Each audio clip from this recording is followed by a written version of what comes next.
कृष्ण गोपीकान्त राधाकान्त नमस्ते कांचन गौरांगी राधे वृंदावनेश्वरी वृषभानुसुतदेवी प्रणमामि हरिप्रिय श्री कृष्ण चैतन्य प्रभु नित्यानंद श्री अद्वैत गदाधर श्रीवासादि गौर भक्तवृंद हरे कृष्ण कृष्ण कृष्ण हरे हरे हरे राम राम राम हरे हरे।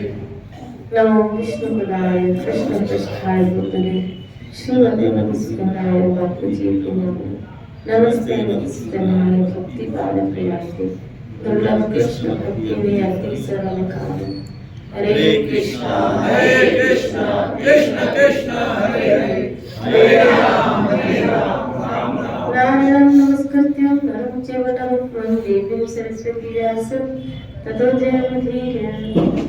ये भगवान श्री कृष्ण की सुंदर अद्भुत लीलाएं यहाँ श्री गर्ग संहिता में वर्णन भी है।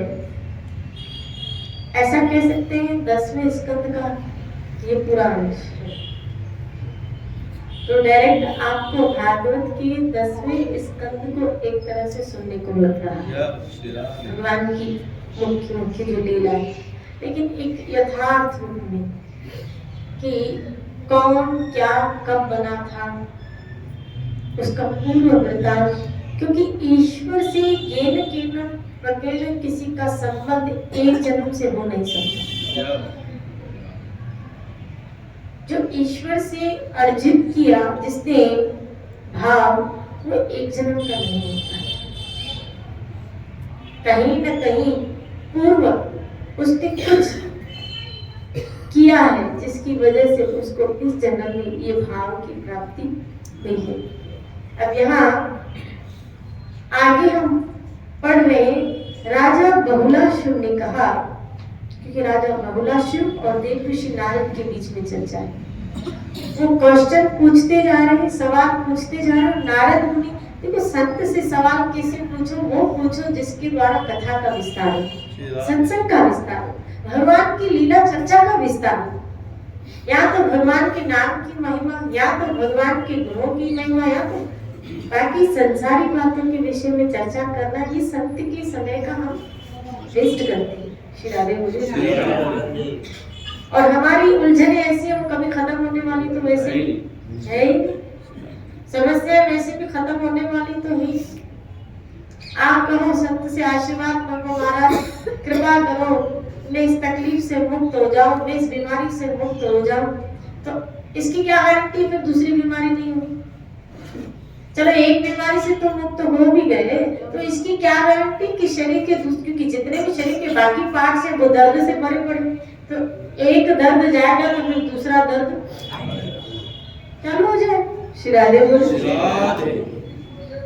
अगर हार्ट के दर्द से निकलोगे, हो सकता है और कोई दर्द चालू हो जाए, और उस दर्द से मुक्त होंगे और पता नहीं भगवान करे तीसरा दर्द फिर चालू हो जाए। ये तो चलता है। आदि दैविक, आदि भौतिक, आदि आत्मिक, ये 3 प्रकार की ताप जीव को साथ लिए हुए चल रहा है। इसीलिए जब संतों से मिले तो ऐसा कुछ चर्चा हो जो इन दुखों की विस्मृति करवा दे। परीक्षित ने यही तो की, विस्मृति। और मुझे तो ऐसे लगता है हमें भी परीक्षित की तरह, जब हमें हमारी मृत्यु एक घंटा बजाए या यूं कहो एक संकेत दे, जब आपकी शरीर के कुछ पार्ट्स के द्वारा आपकी मृत्यु को आपको चिन्ह, अभी मैं जा नहीं होगा, एक पार्ट खराब हुआ मतलब दूसरा भी अभी वो नहीं पाता है। वार्निंग। तो परीक्षित की तरह हमें बिल्कुल सचेत होना चाहिए। उसने कोई तो देखो, जैसे उसको मृत्यु का पता था ना, रातों रात प्लानिंग कर दी, बेटे को राज्य दे दिया, रातों रात सारी प्लानिंग। पता चला कि मुझे श्राप मिला है, मैं 7 दिन में रातों रात प्लानिंग हो गई, सब कुछ हैंड ओवर करके निकल गए रातों रात। श्री राधे गंगा में किनारे एक लंगोटी पहन के, जहां पता चल जाए क्या हमें भी बहुत सचेत हो जाना चाहिए कि अब मेरे पास ज्यादा समय नहीं है, तो मुझे इन उलझनों में पड़ने के जगह मेरी चेतना, मेरा चित्त, मेरी वृत्तियां ईश्वर में पूरी तरह लगे, वो व्यवस्था मुझे करनी चाहिए। मुझे ऐसी व्यवस्था करनी चाहिए ताकि मेरी चित्त की वृत्तियां मात्र ईश्वर में लग जाए। इसीलिए उन्होंने गंगा का किनारा, संतों का संग यही चुना कि कहीं चित्त की वृत्तियां मेरी बाहर जाए ही ना, बस संतों के संग में रहे, गंगा के किनारे पे रहे, श्री राधे बोल, और अंत तक वहीं रहे, प्राण नहीं छोड़े। इसका संकेत है, जब पता चले ना तो बस ऐसे ही कर लेना चाहिए उनको। हमारा इसीलिए मैं कह रही हूँ, एकांत में कभी कभी सोचना, देखना कि मेरी चित्त की वृत्तियां कहाँ जा रही, क्योंकि एंड ऑफ द डे जब मृत्यु आती है, कुछ डंका या कुछ वो नगाड़ा बजाते हुए नहीं आएगी, श्री राधे और उस वक्त आपको खाली वही याद रहेगा जो आपके चित्त में गड़ा होगा। हमें सिर्फ वही याद आने वाला है जो चित्त में हमारे गड़ा होगा। अब वो धन गड़ा है तो धन याद आएगा, औलाद गड़ी है तो औलाद याद आएगा, दुकान, घर, परिवार, शरीर आदि आदि आदि आदि श्री राधे वही याद आने वाला है फिर। और जिसने भगवान का, इसीलिए महापुरुष और यहाँ भागवत और संतों ने, गुरुजनों ने दो चीजों को पकड़ने का बहुत ठोस उन्होंने कहा, एक नाम और एक भगवान के चरण कमलों का आश्रय।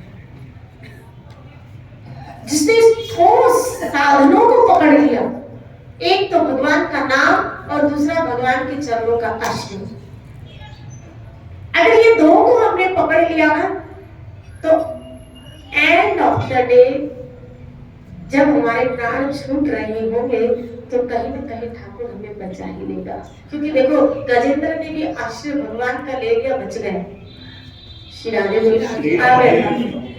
अगर आपने अपने जीवन काल में हमने आश्रय भगवान का लिया होगा और नाम का जप करते हुए चल रहे हैं, तो ये नाम एंड ऑफ द डे आपकी सहायता करेगा। और भगवान का आश्रय, जिनका सहारा लेके जीवन जिया है, वो आपको डूबने नहीं देगा, वो आपको गिरने नहीं देगा, निकाल ही देगा। श्री राधे मुंह से भी कोई आश्रय ले लेता है, अभी हृदय से भले न लिया हो तो भी इतने दयालु ठाकुर उसके जन्म को कहीं व्यर्थ नहीं जाने देते, कहीं नहीं जाने देते। इसलिए भगवान के नाम और भगवान की आश्रय। श्री राधे। अब यहाँ आगे हम पढ़ रहे हैं कि बहुलाशव और नारद मुनि के बीच में जो संवाद चला। बहुलाशव ने कहा, हे देव शिरोमणि, यह महान बल और पराक्रम से संपन्न कंस पहले जन्म में कौन था? किस दैत्य के नाम से विख्यात था? इसके पूर्व जन्मों के और कर्मों का मुझे विवरण सुना। पहला व्यक्ति था जो किसने कंस के विषय में श्री राधे बोली। इसका कारण था क्योंकि बहुलाशव जानते थे जो भी कृष्ण से जुड़ेगा वो कोई साधारण नहीं होगा, क्योंकि वो कृष्ण से बहुत प्रेम स्नेह रखते थे बहुलाशव। इसलिए जो भी कृष्ण से जुड़ा उसके विषय जानना चाहते हैं, और वो जानना चाहते हैं कि कृष्ण से जो जुड़ा है ना, या कृष्ण ने जिसको, वो भी कोई साधारण जीव तो नहीं होगी। पूर्व काल में समुद्र मंथन के समय महान असुर कालनेमी ने भगवान विष्णु के साथ युद्ध किया था। श्री राधे। ये समुद्र मंथन की लीला है। नारद मुनि कह रहे हैं कि जब समुद्र मंथन हो रहा था देवासुर संग्राम में, उस वक्त कालनेमी नाम के असुर ने भगवान विष्णु के साथ क्या किया था? युद्ध किया था। उस युद्ध में भगवान ने उसे बलपूर्वक मार डाला। उस समय शुक्राचार्य ने अपनी संजीवनी विद्या के बल से उसे पुनः जीवित कर लिया था। तब वह पुनः भगवान विष्णु से युद्ध करने के लिए मन ही मन उद्योग करने लगा। उस समय वह दानव मंदराचल पर्वत पर रहकर तपस्या करने लगा। श्री राधे बोलिए। प्रतिदिन दूध का रस पीकर उसने देवेश्वर ब्रह्मा की आराधना की। देवताओं के काल मान से 100 वर्ष, देवताओं के 100 वर्ष, देवताओं के 100 वर्ष, और देवताओं का जो एक दिन है यहाँ के 6 महीने, यहाँ के 6 महीने वहां का, ऐसे यहाँ के 6 महीने बीते वहां की एक रात, तो एक दिन और एक रात यहाँ का एक बरस, यहाँ का एक बरस उनका एक दिन, ऐसे उसने 100 वर्ष कालनेमी में तपस्या की। अब ब्रह्मा तब उसके पास आए। उस समय कालनेमी का शरीर में सिर्फ हड्डियां रह गई थी और उसमें दीमक चढ़ गया था। ब्रह्मा जी ने कहा, ब्रह्मा कालनेमी ने कहा, इस ब्रह्मांड में जो जो महाबली देवता स्थित है ना, उन सबके मूल भगवान विष्णु है। उन संपूर्ण देवताओं के हाथ से भी मेरी मृत्यु न हो।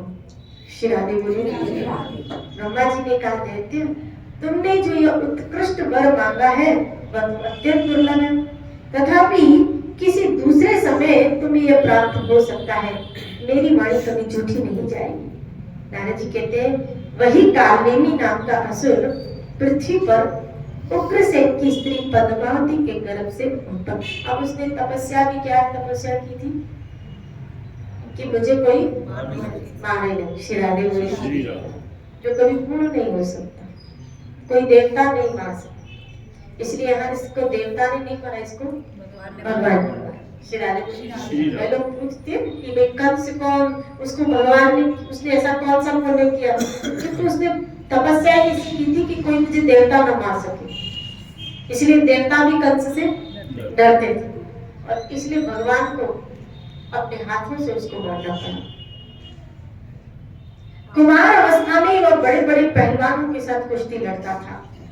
एक समय मगधराज जरासंध दिग्विजय के लिए निकला था।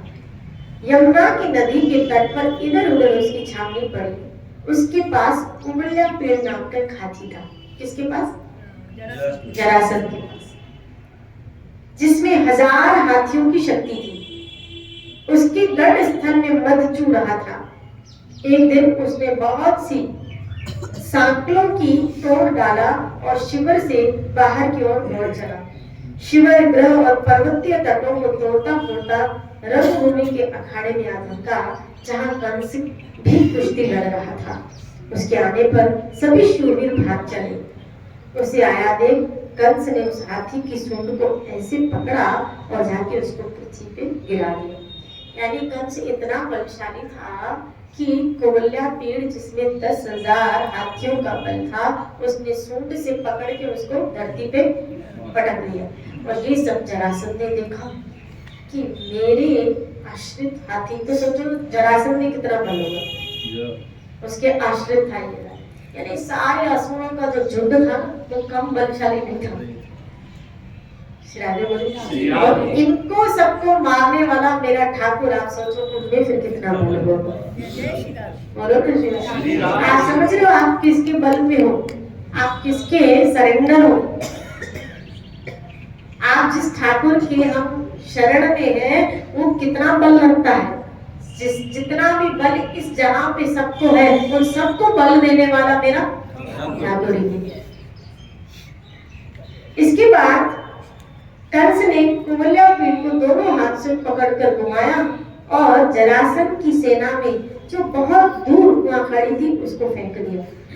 मगध नरेश जरासंध कंस के इस अद्भुत बल को देखकर बहुत प्रसन्न हुआ और उसने अपनी 2 पुत्रियां अस्ति और प्राप्ति दोनों का विवाह किसके साथ करवाया? कंस के साथ। और वो कुवल्या पीठ भी उसको सेवा में दे दी। उस जरापुत्र ने 1 अरब घोड़े, 1 लाख हाथी, 3 लाख रथ, 10,000 दासियां कंस को दहेज में दिया था। श्री राधे बोले, आप क्या दहेज देते हो? थोड़ा तीर मारते हो। श्री राधे बोले, श्री राधे बोले, किस प्रकार आज ज्यादा से ज्यादा अगर कोई शादी होगी तो करो, वो बारात में निकालेंगे तो 1-2 हाथी निकालेंगे, और क्या होते भी नहीं, 1-2 हाथी। और घोड़े कितने होते? 2-4 घोड़े, चलो ज्यादा से ज्यादा 11। श्री राधे बोले, बाराती कितने होंगे? 100-150 कितने होंगे? ज्यादा से ज्यादा 500 हो तो रिसेप्शन में होते। श्री राधे बोले, यहाँ देखो खाली दासियां ही दासियां उसको 10,000 दी। यानी सोचो बाराती कितनी लंबी होगी जिसमें खाली 10,000 तो दासियां होंगी। 1 लाख हाथी, 3 लाख रथ और 1 अरब घोड़े। श्री राधे दहेज का सामान ही कितना होगा? श्री राधे बारात में जब लेके जाएंगे तो आप सोचो खाली तो इसमें बाराती लोग कितने होंगे, आप जरा इमेज तो करो। श्री राधे बोली, हम 4-6 क्या घमंड करते हैं, क्या अभिमान करते हैं। तो कभी कभी कहती हूँ ना, हम कहाँ पे आ गए, हमारे बड़े बूढ़े तो सोने की थालियों में, चांदी की थालियों में खाते थे, और हम आज ज्यादा ज्यादा स्टील की कचकड़े की थालियों में खाते हैं, और क्या, और वो भी वो डिनर सेट ये होता है ना। श्री राधे बोली, और मेहमान आते हैं फिर तो पेपर प्लेट्स डिस्पोजल आ जाता है। श्री राधे बोली, हमारे पहले से मेहमान आते थे ना तो सोने के बर्तन निकलते थे उनके लिए, अब उल्टा फैशन। श्री राधे बोली, अब सोना छुपाया जाता है, मेहमान आए छुपा लो, बोलो ना श्री राधे।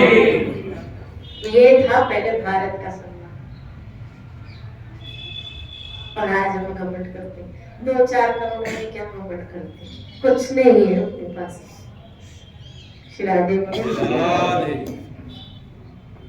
कंस युद्ध का प्रेमी था। लो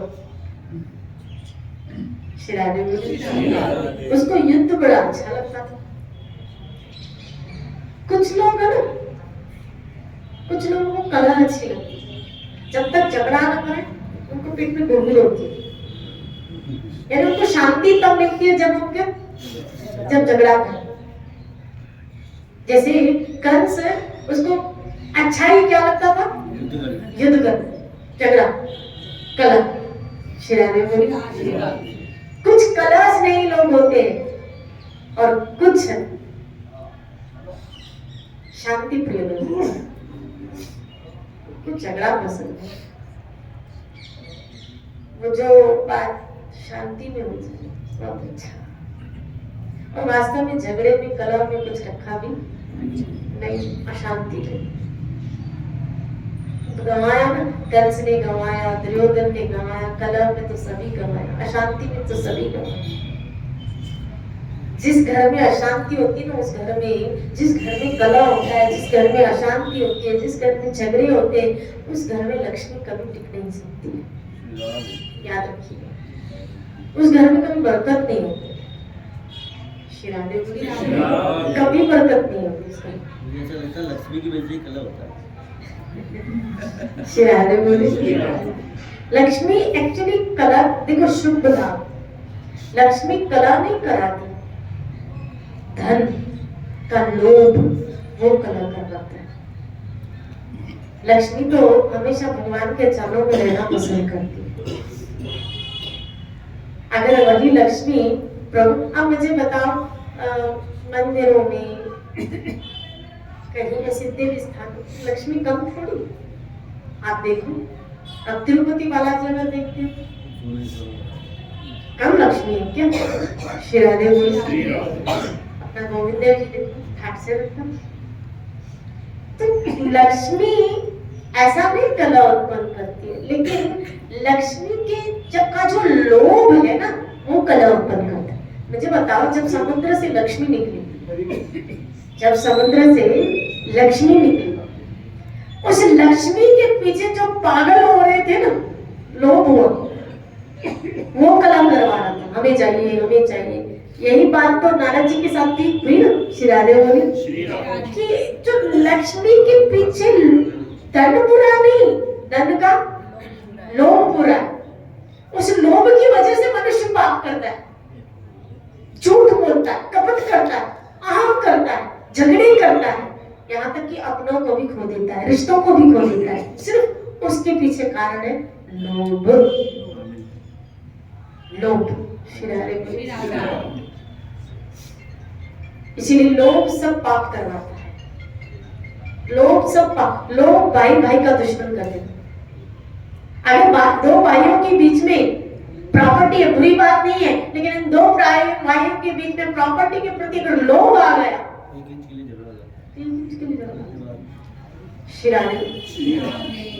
अगर वही भाई को नहीं कि तू ले ले बाबा, नहीं, एक में लोभ नहीं, तू ले ले, लेकिन दोनों में लोभ आ गया, मुझे हमें चाहिए हमें चाहिए। कभी कभी तो मारा तुरी पे बात हो जाती है, कोर्ट में केस चले जाते, ये नहीं सोचते हमारी इज्जत, हमारे बड़ों की इज्जत मट्टी में पलीत हो जाएगी। उनको ये नहीं पड़ी है, उनको सिर्फ इस चीज की मुझे ये चाहिए। बोलो श्री राधे।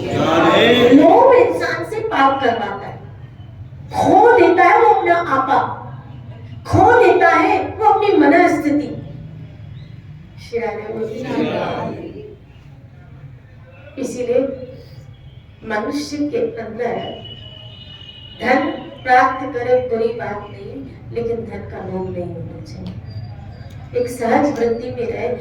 मेरा तो ऐसा मानना है, मानना क्या, मैंने जो शास्त्रों में पढ़ा है उस आधार पे कहती हूँ क्या कि सुख और दुख अपने प्रारब्ध का खेल है। हमारे प्रारब्ध का होगा तो हमें मिलेगा, नहीं होगा तो आएगा भी। तो देखना, इतनी बीमारियां, इतने कर्जे, इतने ये, इतनी अशांति, हम उसका सुख नहीं ले पाते। मैंने, आप विश्वास नहीं करोगे, एक व्यक्ति को बहुत करोड़पति थी, एक व्यक्ति बहुत रो रहे थे, रोते हुए देखा एकांत में। तो मैंने उससे पूछ लिया कि भाई आप रो क्यों रहे, आप रुधिर क्यों कर रहे? तो वो मुझे बताने लगा, देखो मेरी इतनी प्रॉपर्टी है, मेरी इतनी संपत्ति थी। तो मैंने कहा इसमें रोने की तो खुशी की बात है कि आपके पास इतना है तो खुश होइए, आप रो क्यों रहे हो? बोला रो नहीं तो क्या करूं? बोला क्या? बोला है तो खरी, लेकिन इसका मैं सुख कहाँ नहीं पा रहा हूँ। तो मैंने कहा क्यों? बोला ये सब है, लेकिन ये सब अगर मैं सोच रहा हूँ मैं ये खाऊं तो डॉक्टर ने ये खाने के लिए मना किया, पैसा है लेकिन मैं खा नहीं पा रहा, मेरे पास 4 गाड़ी है। बोला आप मुझे ऐसे बोला, आप विश्वास करेंगे मेरे पास 4 गाड़ी है? मैंने कहा बहुत अच्छी बात है। बोला मैं एक गाड़ी में भी नहीं जाता हूँ। बोला क्यों? बोला मुझे डॉक्टर ने पैदल चलने के लिए कहा है। मुझे पैदल चलना पड़ता है। बोला मैं यहाँ से मंदिर वहां से मंदिर तक, पर वहां से भी मैं पैदल आता हूँ, मैं पैदल चल के आता हूँ वहां से, मैं गाड़ी में नहीं आता हूँ। क्यों? तुमने कहा फिर गाड़ी? बोला पीछे वाले ले रहे, मैं तो कोई सुख नहीं ले रहा, मैं तो बोला कि ले लेके मंदिर आता हूँ, हो जाता हूँ। फिर कोई छोड़ने भी नहीं आता। बोला पैदल जो चलना है, किसको बोलूं? शिराने में कोई नौकर चाकर छोड़ने आए, कहीं रास्ते में गिर मिल जाओ ऐसे चक्कर। बोला बच्ची कहते हैं इसके फालतू का 10 रुपए ऑटो के या गाड़ी पे जाओ। शिराने बोले कहा आपके पीछे आपके करोड़ों में से आपके लिए 10 रुपए भी नहीं। मैंने पूछा दान पुण्य कुछ धर्म करते हो, कुछ सत्कर्म कुछ दान धर्म करते हो? बोला मेरे बच्चे महीने में कुछ मुझे क्या देते, खर्ची देते, और मुझे जो बता रहा है इतने करोड़ और हाथ में कुछ खर्ची, वो मैं बताऊंगी नहीं क्योंकि आपको भी शर्म आएगी। करोड़ों, लेकिन उसको हाथ में खर्ची कितनी 15,000 श्री राधे बोली तो मैंने भी मेरे को वैसे खर्ची देते। तो मैंने कहा उसमें से कुछ कर लिया करो, कुछ गौओं को खिलाओ, कुछ ब्राह्मणों को करो, कुछ ऐसी थोड़ी बहुत 200-400 की सेवा कर लिया करो। बोला हाँ वो थोड़ा बहुत करता हूँ, लेकिन जब मैं उनको कहता हूँ कि मुझे इच्छा हो रही है यहाँ मैं दान करूँ यहाँ, बोला बाबा ये सब फालतूगिरी के ये सब लूटने के धंधे हैं, आप रहने दो। तो मुझे ऐसे कहते हैं वो खुद ही लुट जाएगा, और खुद ही लूट रहा है उसको। बोलो ऋषि राधे। लेकिन मुझे दान करने के लिए वो पैसे नहीं, मेरी इच्छा होती है, बोला मेरी इच्छा होती है मैं भागवत कराऊं, बोला मेरी इच्छा हो रही है कि मैं भागवत कराऊं। और जब मैंने ये बात उनके आगे रखी कि मेरी इच्छा हो रही है मुझे धन कुछ दो कि मैं अपने धन में से क्या करूं, भागवत कराऊं। श्री राधे बोला इतने बड़े बड़े पंगे कौन करेगा, फिर मेहमानों को बुलाओ, फिर उनका खाना करो, फिर ये कौन आपको कहाँ सूझती है, मंदिरों में ये करने जाते हो। श्री राधे बोली फिर मुझे ऐसे डांटा, बता यानी अपने धन में से वो पुण्य भी वो सत्कर्म भी नहीं कर सकता अपने लिए। मैं सोच रही थी जो जीते जी ऐसे मेरे जीते जी इसके बच्चे इसको धर्म करने के लिए इसी के ही धन में से इसी को पैसा नहीं दे रहे तो मरने के बाद इसके पीछे भाग करेंगे, बताओ। दीदी लेकिन इसमें उसकी भी तो गलती है, जब खुद के हाथ में था तब तो क्या तब कोई समझाने वाला नहीं था, तब कोई समझा, क्योंकि उस वक्त इंसान खाली सिर्फ कमाने में चला जाता है, उसकी आयु कैसे निकलती है एक कमाने। ये तो आप भाग्यशाली हो कि सुबह का समय हरी कथा में आप निकाल के आ जाते हो, नहीं तो पहले हम भी तो ऐसे ही थे, सुबह 9 बजते थे 10 बजते थे, चलो दुकान पे भागो, दुकान पे आप घर के कामों में भागो, ये दुकान पे भागो, बस नाश्ता लेते थे, किसी को जॉब लगी किसी को दुकान। ये तो भगवान की पता नहीं कैसी अहेतु की कृपा हो गई है कि भाड़ में जाए दुकान, बाढ़ में जाए जॉब, बाढ़ में जाए घर, कथा सुन के बाद में ही जाएंगे तो होगा वो बाद में करेंगे, क्योंकि पहले बात करते करते अवसर जाएगा। हमने तो बहुत पहले बात गवा दी, लेकिन कई लोगों के जीवन में तो ये बात अभी तक आई भी नहीं। श्री राधे बोले ये तो मेरे गोविंद की हमारे पर महती कृपा हो गई है कि उसने बहुत भीड़ में से, बहुत टाइट शेड्यूल में से हमको निकाल के यहाँ बिठा दिया, नहीं तो उस भीड़ में हम भी थे, उस भीड़ में हम भी थे, हमारी भी लाइफ ऐसे ही चल रही थी कुछ। श्री राधे बोले ठाकुर जी ने आपको बुला के हमारी सबकी व्यवस्था करी, श्री राधे बोले मेरी व्यवस्था की, मेरा आपकी कृपा से, क्योंकि मेरा तो काम ही यहाँ नहीं बोलूंगी तो कहीं और बोलूंगी तो मैं बोलना तो है। श्री राधे बोले किधर जहाँ मेरा गोविंद भेजेगा उधर उधर बोलना, लेकिन निकाला उसी ने हमको, निकाला उसी ने। और आज भी कई ऐसे लोग फंसे पड़े, आप कभी कभी उन लोगों को कहो, उनको बोलो, बोला सुबह का टाइम, बोला नाश्ता बनाना होता है, ये करना होता है, बच्चों को ये भेजो, ये करो, इसमें कहाँ सत्संग सुनेंगे भाई। बोला हम भी तो वही तुम्हारी तरह घर के काम करते हैं, हम भी तो उसी में से, हम भी तो दुकान जाते हैं, हम भी तो ऑफिस जाते हैं। अभी इनमें से कई ऐसे लोग होंगे घर जाएंगे दुकान नाश्ता करके दुकान पे जाएंगे। श्री राधे इनमें से मानते हैं घर जाएंगी नाश्ता बनाएंगी जबकि घर का काम में लग जाए। श्री राधे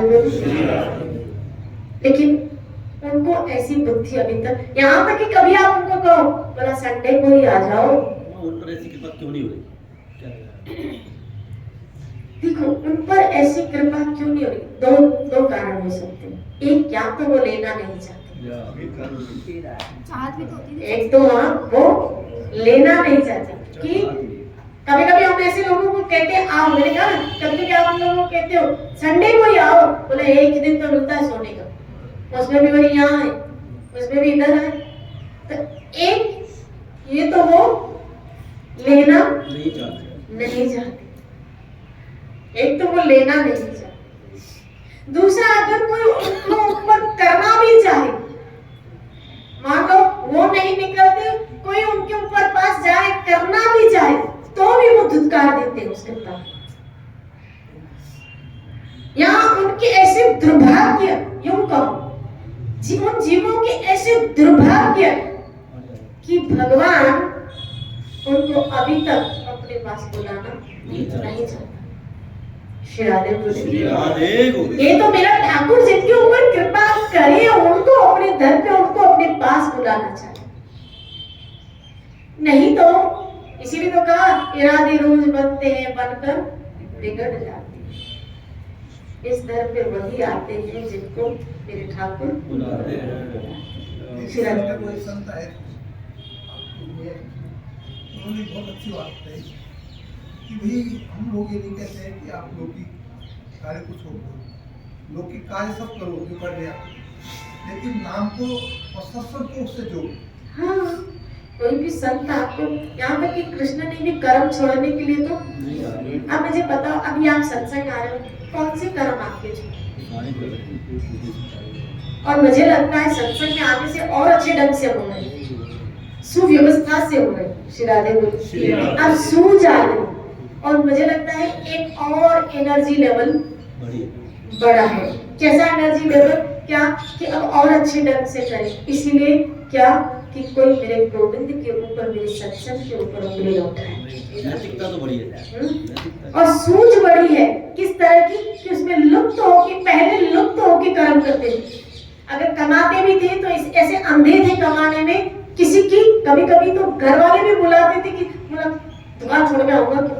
ये लुप्त होके कर्म करते थे, अब दृष्टा बन के कर्म कर रहे। अब लुप्तता कहीं ना कहीं निकली है कि लुप्त होके नहीं, अब सचेष्ट होके करते हैं कि मुझे क्या करना चाहिए, कितना करना चाहिए, क्या करना चाहिए, कितना करना चाहिए, और उसकी रेखाएं हमारे जीवन में आ गई। धर्म और अधर्म को करना सीखे, और जो अर्जित कर रहे हैं उससे भी धर्म करना सीखे कि नहीं, उसको क्षण में मुझे नहीं, तो अब सिर्फ पहले अपने लिए जीते थे, आज अपने लिए जीते हो, मैं मानती हूँ अपने लिए जीते, लेकिन अपने लिए जीवन में एक धर्म भी शामिल हो गया। अर्थ अर्जित हो रहा है लेकिन धर्म के साथ। नहीं तो पहले नीति कुछ नहीं थी, आने दो, कैसे भी आ रहे हैं तो गड्डी आनी चाहिए, शिराले बोली, लेकिन अब नहीं। एक विवेक आ गया कि ये मुझे दुखी देगा, ये पाप का दर मुझे दुखी देगा, तो मुझे ऐसा दर नहीं चाहिए। एक कॉन्शियस आ गया शिराले। मैंने देखा है ऐसे कई लोग मुझसे पूछते, माँ ये आप बताइए शास्त्रों में ऐसे है, करना चाहिए कि नहीं करना चाहिए, कि विवेक आ गया। डर रहे हैं कि वो धन हमारे पास नहीं आना चाहिए, ऐसा धन हमको नहीं चाहिए जो अशांति का कारण बने। श्री राधे बोले, जैसे किसी सज्जन व्यक्ति ने मुझसे पूछा कि आप अगर ऐसे कहते हैं तो फिर है ना बिजनेस हम कैसे करें, हमें थोड़ा बहुत हमें झूठ तो बोलना ही पड़ता है, हम बिजनेस कैसे करें। तो मैंने कहा अगर झूठ नहीं बोलोगे, मान लो अगर आप झूठ सत्य बोलोगे तो धन, आपसे कहते हो कि सत्य बोलेंगे तो धन नहीं होगा, तो यहाँ आप इस बात पे विश्वास नहीं करते हो कि सुख और दुख आपके, अगर आपके नसीब का धन है तो सच बोलने से भी आ जाए। अगर आपके नसीब का प्रॉफिट है तो आपके सच बोलने से भी आ जाएगा, और अगर आपके नसीब का नहीं है और आपने झूठ बोल के अर्जित किया भी तो आकर भी चला जाएगा, आकर भी चला जाएगा, और उल्टा दुख दे के चला जाएगा। तो आप चाहते हो कि वो आए और मुझे दुख दे के जाए, इससे अच्छा भले देर से आए, सत्य से आए, लेकिन जो आए जितना आए मुझे सुख दे के तो आए। कल इसी चर्चा को लेते हुए चलेंगे। बात चल रही थी क्या, कंस की। श्री राधे बोले